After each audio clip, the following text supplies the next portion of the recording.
Good evening, everybody, and I want to thank Ashley for putting this talk together. But I also want to thank those of you who are here today, because you guys are actually helping me become the person I was born to be. You're helping me live out some of the messages I'm going to share with you. And I hope that by sharing these messages and life experiences, it will lead to you guys having a fuller and richer life. And what I mean by that is not just financial riches. I am hoping that you are going to find better relationships, both romantically, work-wise, and friendships, better work situations, as well as feeling full and content and this inner peace and joy. That's what I want each one of you to experience, because I am finding that in my own life after some other darker periods in my life. But before I start, I want to give you guys a warning first. I have a tendency to be serious, and there are some comments from some important people in my life that kind of illustrate this. I think the first one that really illustrates it is I went to Catholic grade schools in high school, and about 5 or 6 years after I graduated from high school, I went back to visit teachers, and I ran into one of my favorite ones. And she happened to be a nun, and she said, "Rick, it is so great to see you. I'm so happy to see you. Have you loosened up yet?" And I'm like, oh my goodness. If a nun is asking me if I've loosened up, I must have been one uptight individual. Now, another example is about 2006, I made a new friend through church, and about 3 years later, we'd known each other pretty well, became good friends, and we were having a conversation about something, and she said, "Rick, you know, when I first met you, you were pretty stiff." And I'm like, oh man, this is just like the nun comment. Well, my mom actually has one as well, but I'm going to save that for just a little bit later because it fits in with something else that I want to share with you. The bottom line is, I don't want you to worry. I've come through some of these challenging places, and I've had a pretty good life overall. But what I want to show you is that even with a pretty good life, there are these messages that we give ourselves, and certainly we get messages from other people and experiences, and I want to show you how they play a role in the direction that our lives take. And I hope that by sharing this with you, you might see some parallels in your own lives that then ultimately you'll be able to affect by the messages you give yourselves. So I want to ask a few questions first.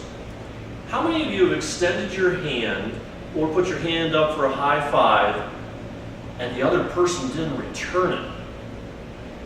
I have had that happen, especially the high five one, and it is an awkward situation, especially when other people are there to see it happen. Now, how many of you have been dumped before? You know, your significant other, boyfriend, girlfriend breaks up with you. I want you to think about, how did you feel? Or what did you think about yourself at that time? Now, how many of you plan on breaking up with someone later tonight or this week? No. I don't think it'd be good if that was made public right now. Let's leave that. But I ask these questions because I was dumped by my birth mother. Yeah, we hung out for 4 days. She named me, she had me baptized, and then I was given up for adoption when I was 5 days old. And that marked me for life. And it happened to me again 5 to 6 weeks later, because I spent those next 5 to 6 weeks with a foster family. And the foster mother reported back to the adoption agency that I was this outgoing child, made lots of eye contact, smiled a lot, and I made these noises that would make other family members laugh, and I would keep making them as if I enjoyed being the center of attention. And then I was transferred to my adoptive parents, and I shut down. Even though I didn't have the word formation yet to describe thoughts and feelings, what do you imagine might have been going on in my heart and in my head at that time. I certainly can't tell you a definitive answer, but I can give you some clues. And that's where my mom's comment comes into play. She says, Rick, it is really interesting to read that report from your birth mother or your foster mother about your outgoing personality, because you were so closed and so serious with us. Dad would play with you and try to draw you out, and you just would not budge. Well, folks, that is exactly how I reacted to breakups throughout my life up until about 43 years of age. I had much, much stronger reactions to those breakups than the average guy does. So why is this important to today's topic? Because I do believe, as I said earlier, the messages we get from our environment and other people, as well as the messages we give ourselves, play a role in our lives. They play a role in how we think and feel about ourselves, but also some of the decisions and actions we will take in our lives.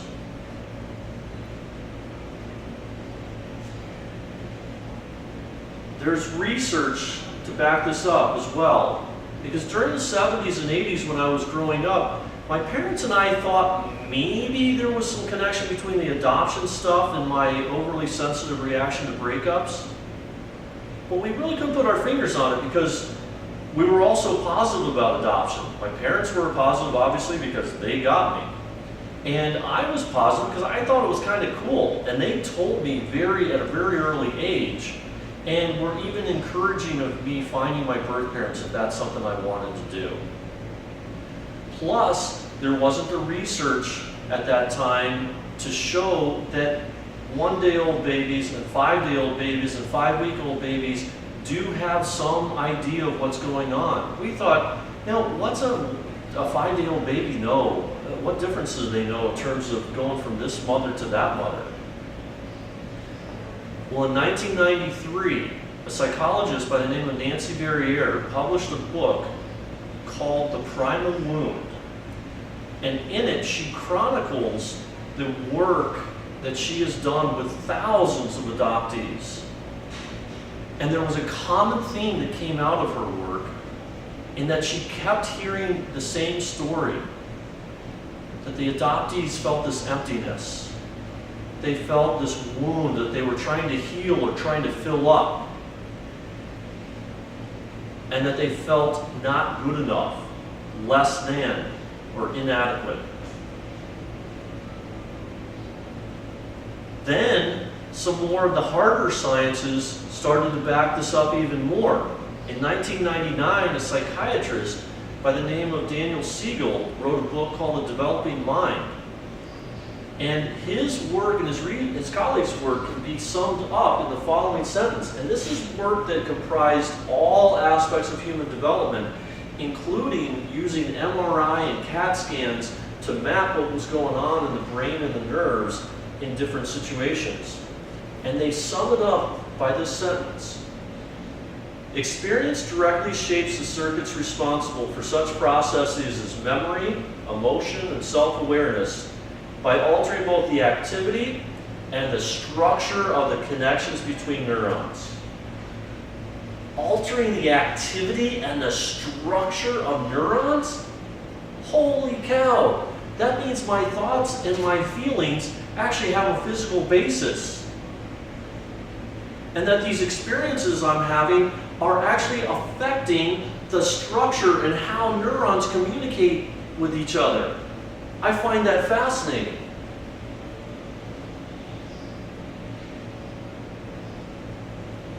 This plays a role in the messages I'm going to share with you and the topics I want to share with you a little bit here, because I believe each one of you and I have talents. We have treasures. We have gifts that we were given at birth.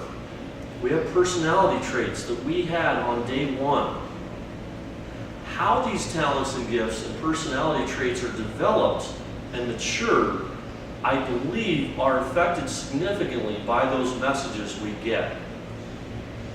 Now, like I said, My parents and I did not think adoption really had played a role. We couldn't figure out why I had these strong reactions to breakups with girlfriends. Well, shortly after my 45th birthday, I sat down to write out the first draft of this talk. And I typed out the phrase, I was given up for adoption when I was 5 days old. Bam! That hit me like a ton of bricks, like boom. I was emotionally stunned. I took my laptop, I put it down on the floor, I laid my head down on the futon, kicked my feet up behind me, and I slept for the next 4 hours. Because I did not want to feel the pain that that phrase had brought up for me. I was given up for adoption when I was 5 days old. I'm adopted. Hey, did you know I'm adopted too? Same exact event, but two very different messages about that event. And two very different reactions within my body and my head to those messages. But I didn't realize the effect of being given up for adoption until actually writing out that phrase. But we're going to see a few more clues. And I share this with you not that you feel sorry for me, but to illustrate the point about how these messages we get and the ones we give ourselves play, how effective they are in shaping our lives. Because I did feel this emptiness inside me. I did feel less than and not good enough, even though my classmates enjoyed hanging out with me. There was some kind of disconnect there. Now what I want to show you is a real life example of how messages I gave myself and messages that came from other people led to two different paths in my life. So what did I do with those not good enough, less than feelings and thoughts? Well, 5th or 6th grade, I discovered that I could overachieve. And by overachieving, I could get A's on papers and tests. And I could win a race, and I could score 20 points in a basketball game, and I could earn merit badges at a faster rate than other Boy Scouts. And all those accomplishments and awards made me feel good. My parents would praise me, coaches and teachers would praise me, my peers would look up to me, and that all made me feel good. It also helped push down and cover up the I'm not good enough, less than feelings and thoughts. And so during junior high, high school, and college, I was mostly positive and confident in myself, and I had an idea of a couple of career paths, but relatively similar. I was either going to become a basketball coach, because basketball is my first love, or I was going to become a personal trainer, because I loved the idea of being self-employed. I was running a lawn care business in junior high and high school, and I loved the fact that my income was directly related to how hard I worked. Plus, I was in control of how many clients I took on or didn't take on. And I made my own hours, and I loved that. So I thought, if I'm not going to be a basketball coach, I'm going to be a personal trainer, and I'm going to have a lot of control over the trajectory of my life and income. So I go to college to get a degree in biology, and then I go on to grad school to get a master's in exercise science, thinking that these things are going to help me become a better basketball coach or a better personal trainer. Something happened over the course of the 2 years of grad school. And I don't think it matters whether it was grad school or whether you have gone into the workforce directly out of college or directly out of high school. There's a common element to all three situations. We don't have as many grades. We don't have as much feedback to tell us how we're doing. And so over the course of grad school, when I didn't have lots of races and lots of grades coming back from papers and tests and feedback from advisors and so on, I can look back and see that the I'm not good enough, less than feelings started to come to the surface, and I started feeling them more intensely and more often. And when I also look back on this time period, it's very interesting to see that my career path diverted to coaching college track and field. Now, some of you might be sitting there thinking, well, what's wrong with coaching track and field? There's nothing wrong with it. In fact, I loved helping my athletes set goals, run faster, work through fears, and it was very gratifying to know that I was part of the process of helping them become more capable young men and women. I loved that. But what many of you might not be aware of is that track and field is down here on the totem pole of respect and budgets and staffing and facilities. While we all know that basketball, along with football in this country, is up here, to the point where in most places, basketball and football get way more than they need to be successful, while track and field rarely has enough to be successful. Isn't it interesting that when I was thinking good things about myself and getting all these positive affirmations, that I was headed towards a sport that is plentiful and bountiful, and we will give you lots of stuff. But by the time I was done with 2 years of more thinking and feeling of I'm not good enough, less than, I head towards a sport that's going to affirm that. We're not going to give you enough budget. Well, we don't have enough money to do that for you, while I'm watching basketball get more money than they need. We can't really do this with the facilities. While I'm seeing an upgrade on the basketball facilities, it's really not necessary.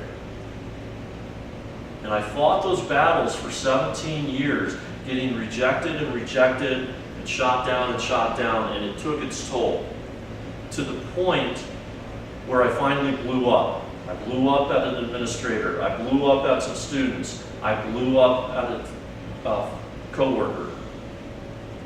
And I got fired. If there's any message or lesson that I want you guys to take away today, it's this message or lesson that I had to learn. I had to realize that I had been so reliant on outside affirmations, other people telling me I was good enough, and awards and accomplishments telling me I was good enough, that I was missing one thing. I wasn't affirming myself. I wasn't affirming some of the basic good qualities about myself. And so I had to learn that I needed to affirm from within. So I'm going to share with you my first simple basic affirmation list. And as I do, I want you to think about, what are some qualities about you that you like? What are some talents and gifts that you have that you really appreciate? Here's my first list. I'm tall. I'm athletic. I'm intelligent. I'm a good teacher. I have a lot of empathy. I have a nice smile when I remember to use it. Remember my mom's comment and some of the others. And I have a deep and sexy voice. I laugh or smile every time I say that, regardless of whether I'm in a crowd, in front of a crowd like you, or at home practicing this by myself. It changes the chemistry inside of me. It changes how I feel. Remember the Siegel quote that experience alters the activity and the structure of the connections between neurons? There's another proof right there. So as I did these affirmations more and more often and on a consistent basis, I found that the emptiness started to lessen. I found that the thoughts and feelings of not good enough and less than started to disappear. And I became less reliant on those outside affirmations from other people and other things. Now I asked you to take a look or to think about what are some things that you like about yourself, whether they be traits or qualities or talents and treasures that you have. Some of you are probably very in tune with what your treasures are, and you're already pursuing them, developing them, and seeing success with them. Some of you are probably aware of the talents and treasures you have, and maybe are pursuing them to a certain extent, but maybe some fears are holding you back from fully expressing those talents and treasures. And there may be some of you sitting here like, man, I'm a little bit lost. I really, really don't know what I want. I seem to be all over the place. What is it that we need to do in order to get in touch with what's inside here? I think it's really important that we take time in quiet and listen. We need to listen to what's going on inside. And when we do, we get in touch with our true inner selves, with what is inside of us. And for those of you who already know and are developing that and are successful, this process is going to just affirm and confirm that you're doing the right thing. For those of you who are struggling with some fears that might be holding you back, the next few steps you're going to see are going to help you work through those. And for those of you who are not sure what you're supposed to be doing in life, you're going to be amazed at what you get in touch with. And when we do get in touch with these things, we need to go back and affirm them. So what I want to do is I want to take 1 minute in quiet to let you just listen. But I want you to do it in the context of just you yourself. Not you with a car, not you with a big screen TV, not you with a significant other. Just you. And I want you to think about a few questions that are thought stimulators. Who am I? What are my talents and treasures?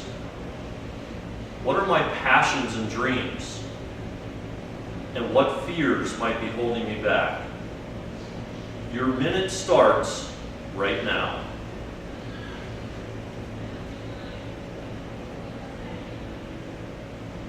Okay, minute's up. If you did hear something or get in touch with something, I want you to write it down, no matter how inconsequential. Write it down. You've got to make it concrete. Because by writing it, you establish those different neural pathways.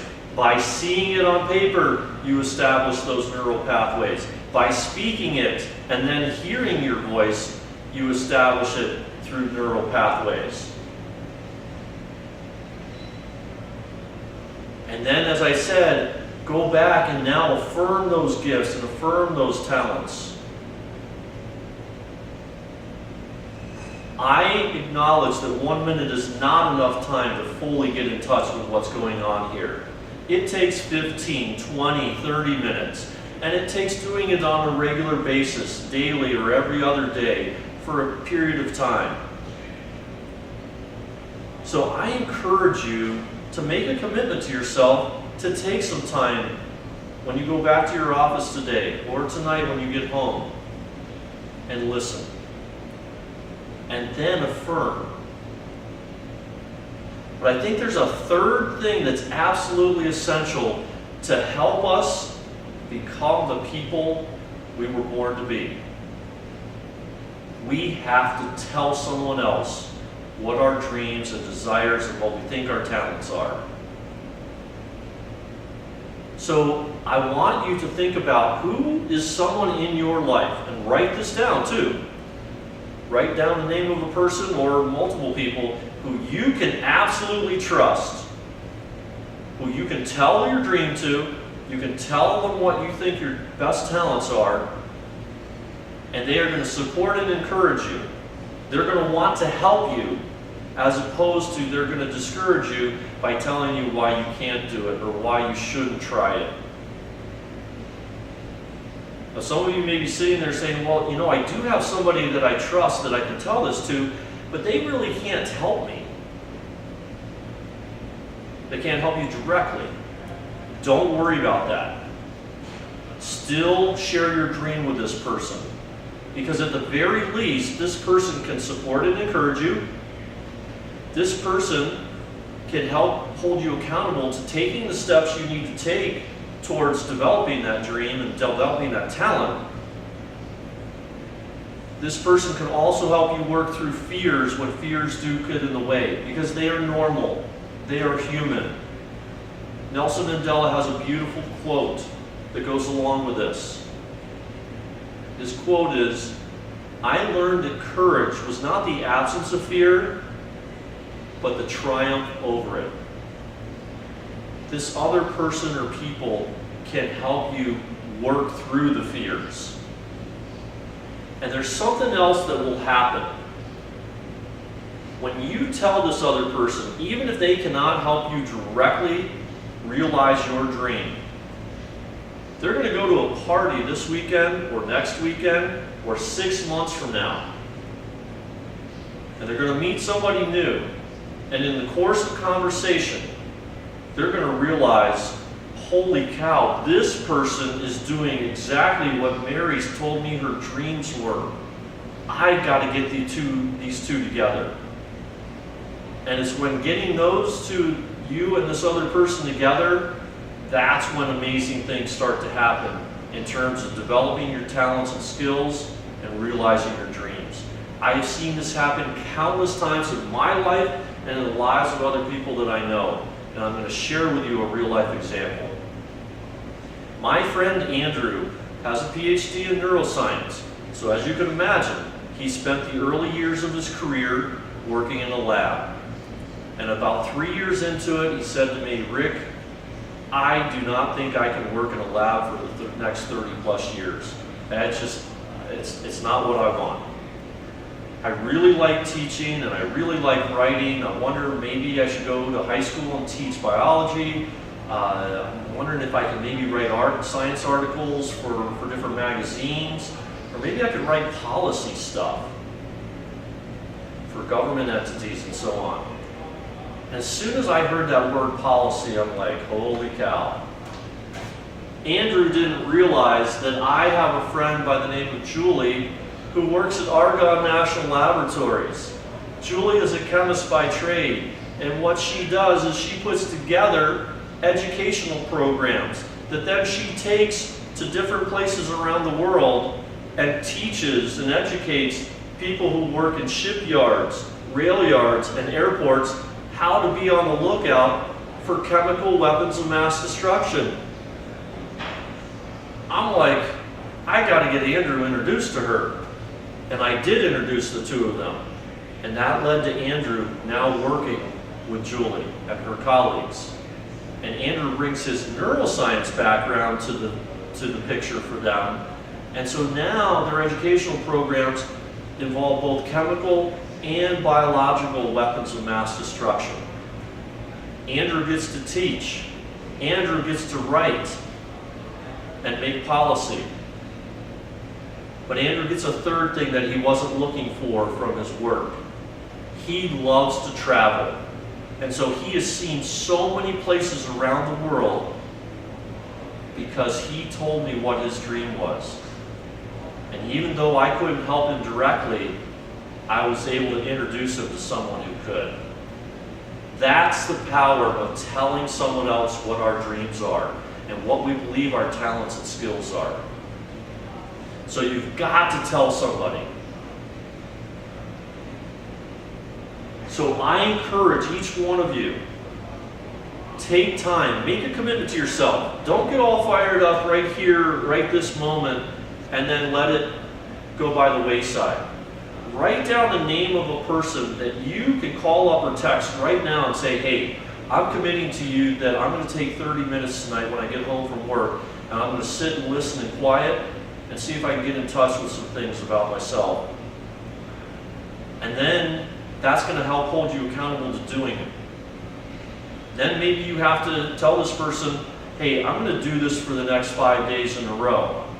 Some of you are going to be so excited you're going to do it without any external motivation. But sometimes we do let fears get in the way. Sometimes we get lazy.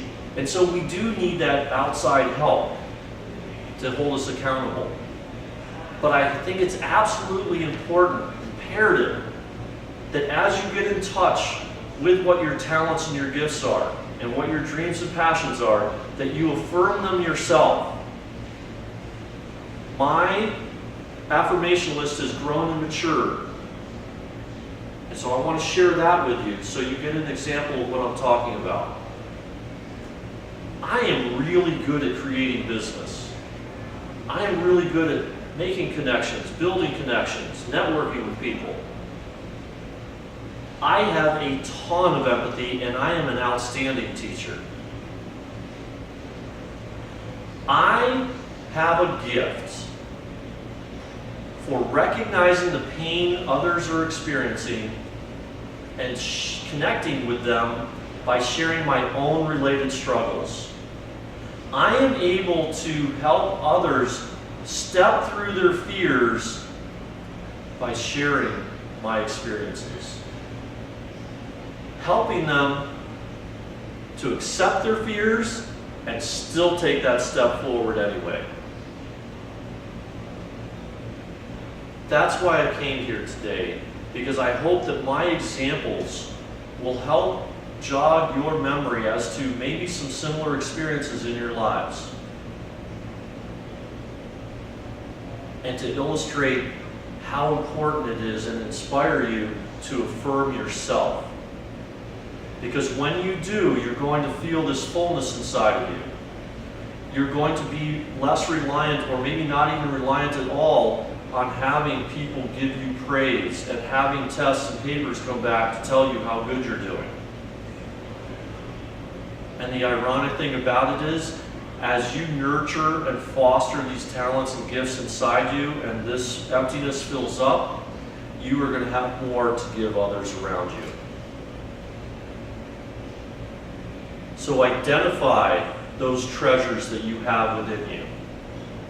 Affirm them on your own. But please tell someone else.